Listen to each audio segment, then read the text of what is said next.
My name is Hannah Brooks. I'm 34 years old, and the night I realized I was no longer a daughter in my parents' home, but a financial safety net, was the night everyone at the Christmas table received a gift, except me. It wasn't loud. It wasn't humiliating in a dramatic way. No one pointed at me. No one said my name with pity. That's what made it worse. The living room was glowing with soft Christmas lights. Wrapping paper covered the floor. My nieces were squealing as they opened new toys. My brother unboxed a sleek watch and held it up proudly while Dad explained how he had picked it carefully. My sister laughed when she saw the spa voucher Mom had chosen for her. Even my cousin, who barely visits, had a neatly wrapped present waiting under the tree. I was sitting on the couch with a mug of hot chocolate in my hands, smiling at everyone else's happiness. I wasn't expecting anything extravagant, just something small, something thoughtful, something that said, "We thought of you too." Mom handed out the last box. Dad leaned back in his chair, satisfied. "That's everything," he said warmly. For a few seconds, I waited. Maybe mine was behind the tree. Maybe it was still in the kitchen. Maybe they were saving it. But the room moved on. The conversation shifted. No one reached for another package. No one looked at me apologetically. It was as if my turn had simply never existed. Mom noticed my empty hands eventually. She smiled at me in that gentle way she uses when she believes she's being reassuring. "Oh, sweetheart," she said lightly. "We didn't think you needed anything." She said it like it was a compliment. Dad nodded in agreement. "You always buy what you want for yourself. You're the practical one. The practical one. The independent one. The one who doesn't need help." I forced a small smile and told them it was fine. And technically, I could afford my own gifts. I wasn't struggling. I wasn't waiting for someone else to take care of me. But that wasn't what hurt. What hurt was the message beneath it. Everyone else in that room was seen as someone who deserved to receive. I was seen as someone who provides. After dinner, while people were sipping wine and comparing gifts, my brother laughed and said loudly, "Hannah doesn't need presents. She's basically the family bank anyway." The room laughed. I laughed too, but it didn't feel like a joke. 3 years ago, I co-signed my parents' mortgage refinance because Dad's credit score wasn't strong enough. I told myself it was temporary. 2 years ago, I added my name to their car loan to lower the interest rate. Last year, I agreed to keep a joint savings account open in case something unexpected happened. Every time they asked, I said yes. Not because they pressured me, because I believe that's what responsible daughters do. I never brought it up. I never used it to prove anything. I just signed the paperwork quietly and went back to my life. But sitting there on that couch, watching everyone unwrap something chosen specifically for them, I realized something I had been avoiding for years. I wasn't overlooked. I was categorized. They didn't see me as someone who needed care. They saw me as someone who could absorb responsibility. When we were getting ready to leave, Mom hugged me tightly at the door. "You've always been the strong one," she said proudly. "We never have to worry about you." I hugged her back. That sentence echoed in my mind all the way home. "We never have to worry about you." That's when it became clear. They didn't forget to buy me a gift. They forgot I was someone who might need to feel chosen. 2 weeks later, I sat in a bank office and began removing my name from everything I had been carrying for them. Because if I didn't need anything from them, they didn't need my signature either. After Christmas, life went back to normal on the surface. Family group chats were full of photos from dinner. My sister posted a picture of her spa voucher with the caption, "Best Christmas ever." My brother wore his new watch to New Year's and made sure everyone noticed. No one mentioned that I hadn't opened anything, not even me. But the sentence kept replaying in my mind. "We didn't think you needed anything." I began thinking about everything I had quietly signed over the years. The mortgage refinance was the first big one. Dad had sat across from me at the kitchen table 3 years ago, papers spread out carefully like he was presenting a business plan. It's just to secure a better rate, he had explained. Your credit is strong. It would really help. Mom had added gently. It's only until things stabilize. I didn't hesitate. I told myself it wasn't a sacrifice. I wasn't giving them money. I was just lending my name. But your name isn't small. Your name is your credit, your future, your leverage. 2 years later, when their car broke down and they needed a replacement, Dad called me again. The bank's being difficult, he said. They're focusing on my age and income. I signed the auto loan as co-borrower. Last year, when unexpected medical bills piled up, they asked if we could open a joint savings account for flexibility. I transferred funds into it and left my name attached. At the time, each decision felt reasonable, logical, loving. But I began to see the pattern. Every time there was risk, my name absorbed it. Every time there was stability, I was told I didn't need anything. The more I thought about it, the clearer it became. They didn't see me as a daughter who might want support. They saw me as the solution. One evening, I logged into my banking dashboard and pulled up every shared account. The numbers didn't scare me. What scared me was the responsibility attached to them. If they defaulted, my credit would drop. If they missed payments, my name would be flagged. If something happened to them, I would be legally tied to debt I didn't create. And yet, at Christmas, I was told I didn't need anything. That sentence stopped feeling like an insult. It started feeling like permission. If I didn't need anything from them, then maybe they didn't need access to my financial identity either. I didn't make the decision out of anger. I made it out of balance. Because love without boundaries becomes expectation, and expectation without acknowledgement becomes entitlement. 2 weeks after Christmas, I scheduled appointments. One with the bank handling the mortgage, one with the auto loan officer, one to close the joint savings account. When the mortgage officer reviewed the documents, he looked at me carefully. You're requesting release from co-signing? He asked. Yes. Are the primary borrowers aware? They will be. He explained the process clearly. My parents would need to requalify on their own. If they couldn't, they would have to refinance again or adjust the loan terms. It was practical, not cruel.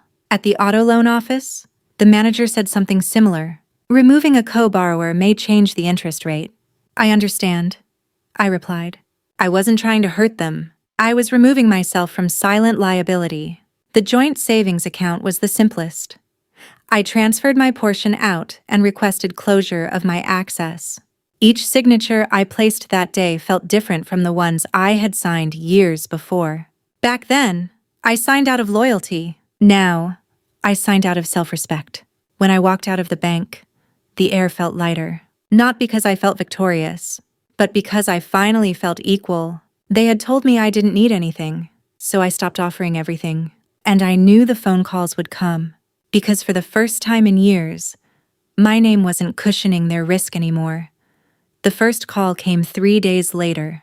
I was at work when my phone lit up with my mother's name. I let it ring once before answering, already knowing what this was about. Hannah, she said immediately, her voice tight in a way I hadn't heard before. Did you contact the bank? Yes, I replied calmly. There was a pause on the other end. They said you're removing your name from the mortgage, she continued. There must be some mistake. It's not a mistake. Another pause. This one longer. Why would you do that? She asked. And this time there was real confusion in her voice.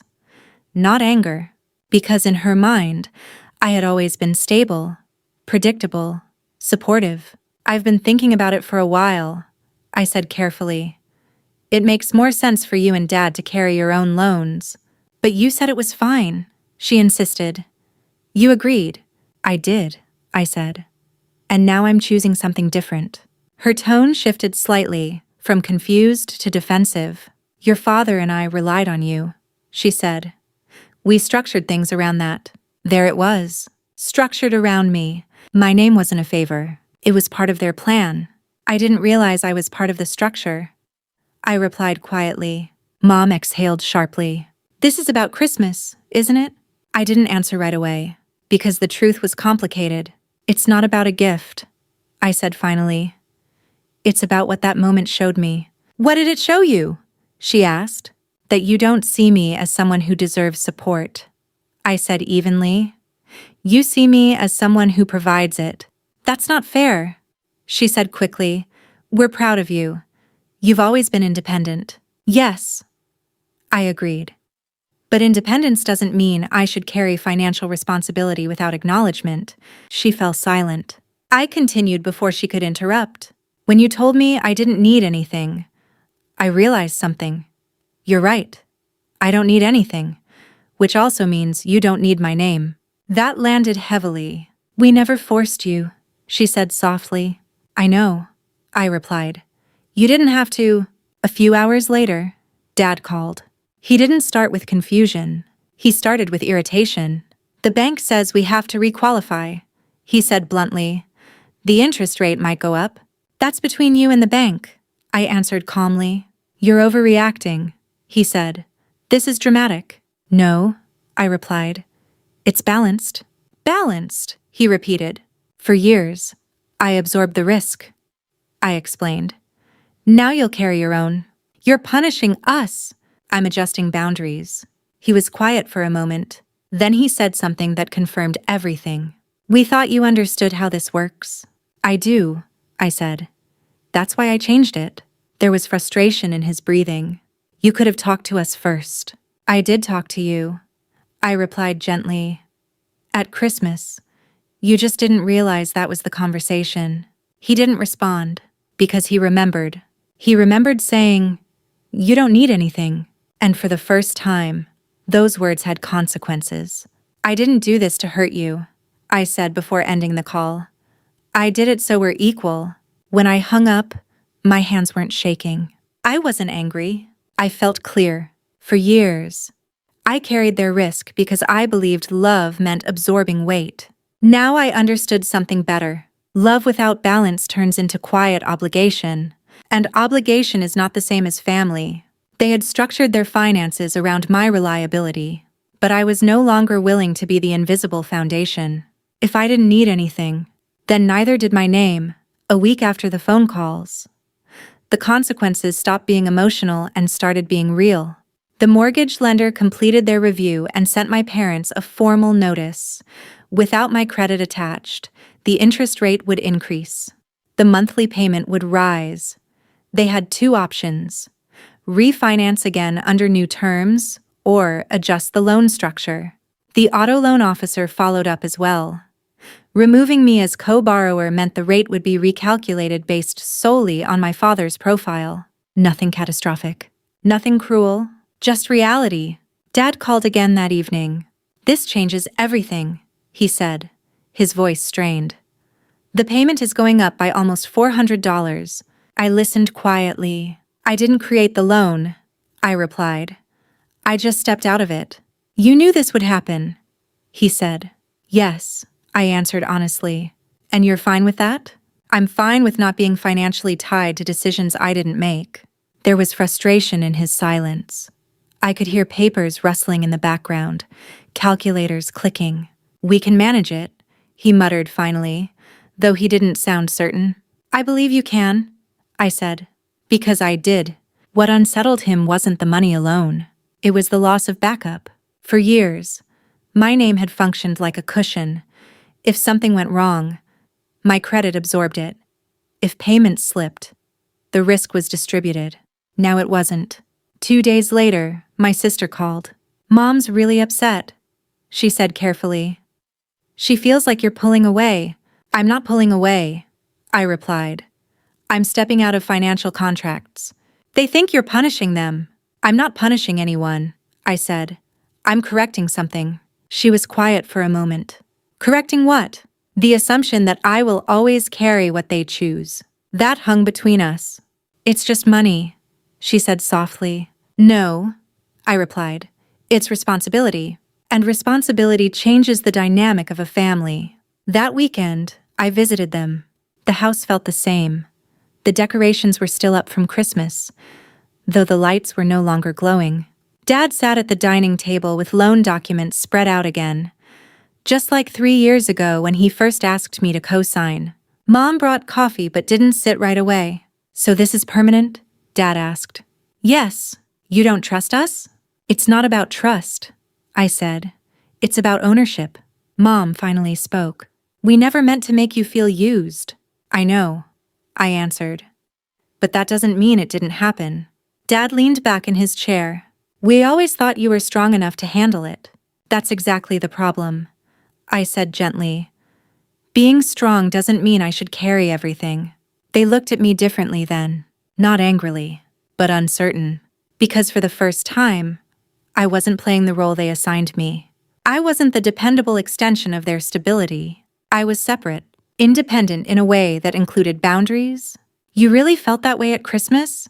Mom asked quietly. "Yes." She swallowed. "We didn't realize." "I know. That was the truth.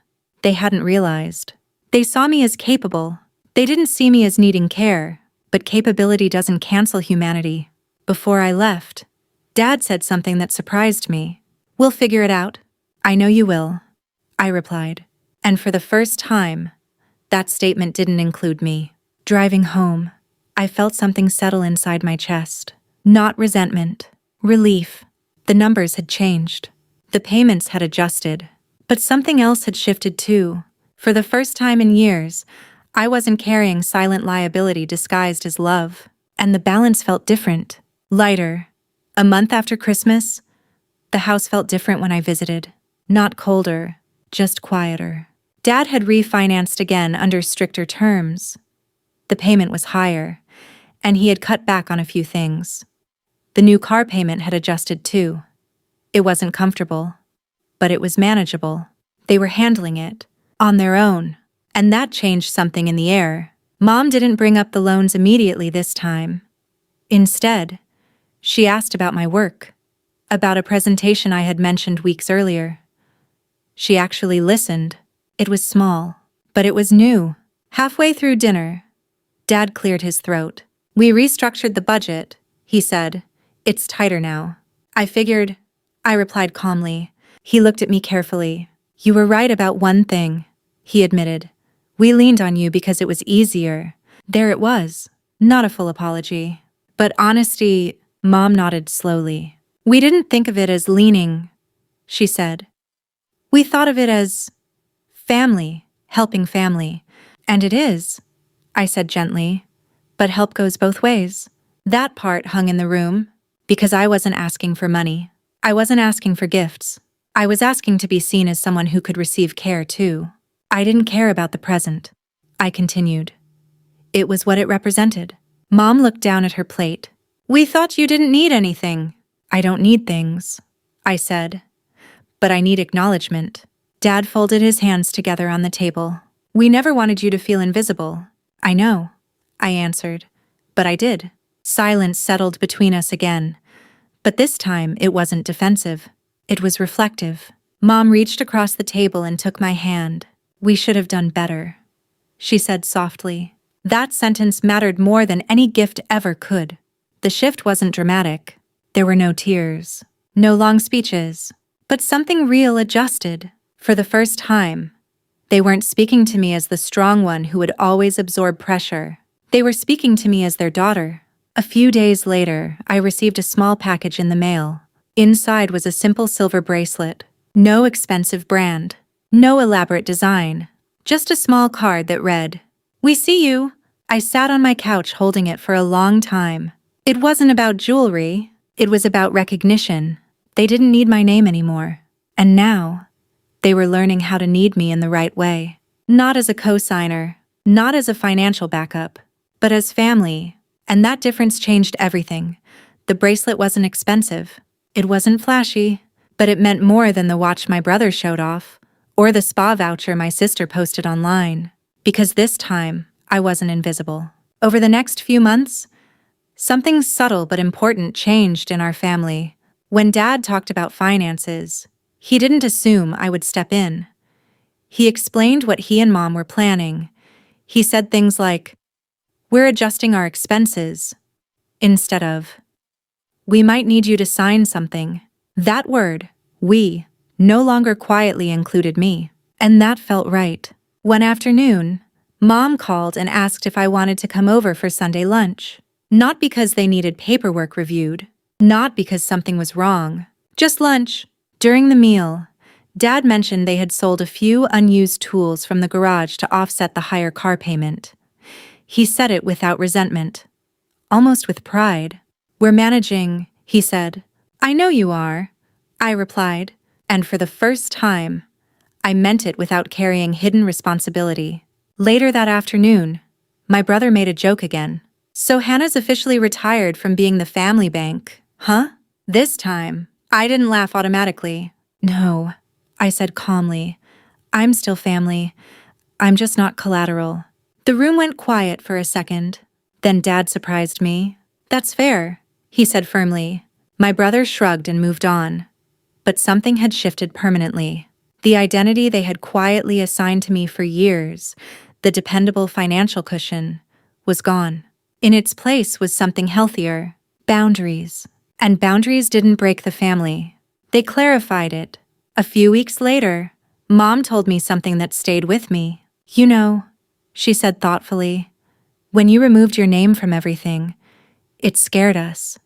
Not because of the money, because we thought we were losing you." "You weren't losing me," I said gently. "You were losing access." She nodded slowly. "That's different." "Yes, it is. Access can be convenient. Relationship takes effort." That Christmas had exposed something uncomfortable. I had been reliable to the point of invisibility. They had been comfortable to the point of assumption. When I removed my name from those loans and accounts, I didn't cut them off. I removed imbalance. And once the imbalance was gone, something surprising happened. We began relating to each other more honestly. No hidden expectations. No silent liabilities. Just conversations. That next Christmas, when we gathered again in the same living room, there was a small wrapped box waiting for me under the tree. It wasn't about the box. It was about the pause when Mom handed it to me. "We picked this for you," she said. "For you. Not because I needed it, not because I earned it, but because I mattered." And when I opened it, I didn't see an object. I saw adjustment, growth, recognition. They once said I didn't need anything, so I made sure they didn't need my name. And in doing that, I finally became more than the family safety net. I became seen. Looking back now, I understand something I didn't fully see that Christmas night. The empty space in my hands wasn't about a missing gift. It was about a missing boundary. For years, I believed love meant stepping in quietly, signing without hesitation, absorbing risk so no one else had to feel pressure. I thought being the strong one meant never asking to be supported in return. But strength without limits turns into silent obligation, and silent obligation slowly turns into resentment. When I removed my name from the mortgage, the car loan, and the joint account, I didn't just change numbers on paper. I changed the role I had been playing since my 20s. I stopped being the invisible cushion beneath everyone else's decisions. The months that followed weren't perfect. There were awkward conversations, moments of discomfort, a few tense dinners where money came up and then quickly shifted to another topic. But something fundamental had improved. Responsibility was no longer assumed. It was discussed. When my parents talked about finances now, they did so as adults managing their own life, not as people subconsciously expecting backup. And I showed up differently too. Not guarded, not distant, just clear. Clarity does something powerful in families. It removes the quiet contracts no one admits exist. One evening, Dad called me about a minor home repair. The roof needed attention. He explained what contractor he planned to use and how he would handle payment. At the end of the conversation, he added, almost casually, "Just wanted you to know, not because we need anything." That sentence might sound small. It wasn't. It meant they finally understood. I wasn't stepping away from them. I was stepping away from being responsible for choices I didn't make. The following year, when Christmas came again, there was laughter like always. The tree was lit, the wrapping paper piled up. And when my turn came, Mom handed me a small box. Dad looked at me and said, "This one's not practical." It was a simple necklace with a small engraved charm that read, "Daughter, Not strong one. Not independent one. Just daughter. I didn't cry. But something settled inside me. Because the real change wasn't the necklace. It was this. I no longer felt like the family's insurance policy. I felt like their child. They once told me I didn't need anything. And maybe that was partly true. I didn't need their money. I didn't need their approval. But I did need balance. So I made sure they didn't need my name attached to their debts. And in doing that, I stopped carrying what was never mine to begin with. Not because I wanted distance, but because I wanted equality. And sometimes, the most loving thing you can do for a family isn't giving more. It's carrying less.